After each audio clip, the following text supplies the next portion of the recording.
आपलं नाव काय म्हटलं? उमेश सुखदेव सुतार, तालुका अध्यक्ष जय भीम सेना, जाफराबाद तालुका. कुठलीच आहे ना? जय भीम सेना, महाराष्ट्र राज्य. बर काय मुद्दा काय होता आपला?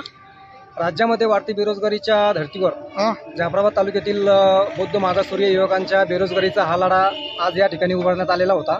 नाही, बेरोजगारीचा लढा उभारण्यात आला म्हणजे काय? म्हणजे तुम्ही बेरोजगार लोकांना काम देणार का?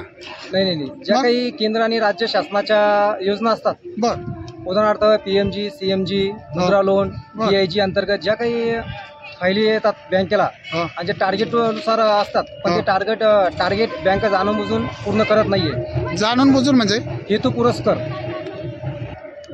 बँक प्रकरण करत नाही म्हणजे काय?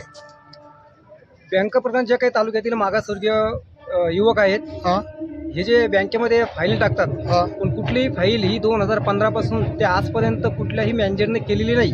मग त्याचा अर्थ असा पण होऊ शकतो ना की बँकेला टार्गेटच नसेल, बँकेला फंडच भेटत नसेल.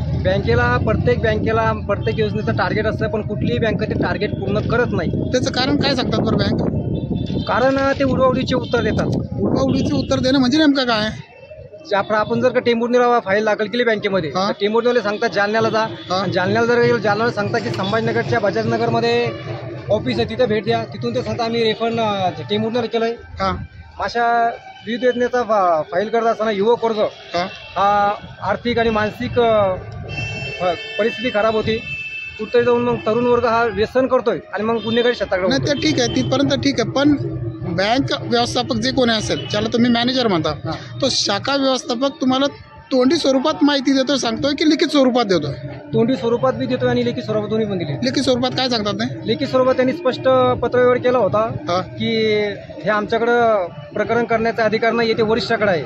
आम्ही वरिष्ठाकडे गेलो तर ते वेगवेगळे उत्तर देतात. म्हणजे ते पण लिखितमध्ये देतात? ते पण लिखितमध्ये देतात. बरं. चला, आता तुमची मागणी काय असेल? मग आमची रास्त मागणी आहे की अण्णासाहेब पाटील महामंडळाच्या धर्तीवर राज्यातील बौद्ध युवकांना बिनव्याजी 50 लाखाचं कर्ज देण्यात यावं.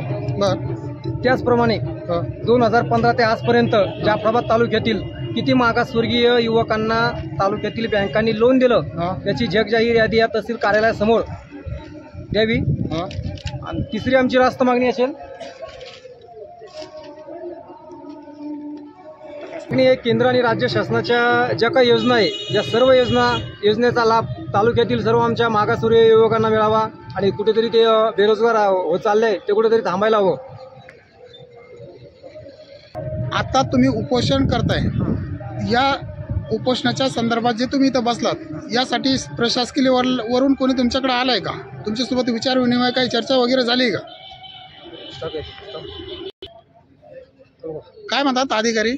जाफराबाद तहसील कार्यालयातील कर्मचारी या ठिकाणी आले होते आणि उपोषणस्थळी येऊन त्यांनी आम्हाला असंच पत्रव्यवहार केला आहे की आम्ही वरिष्ठाकडे तुमची मागणी केलेली आहे.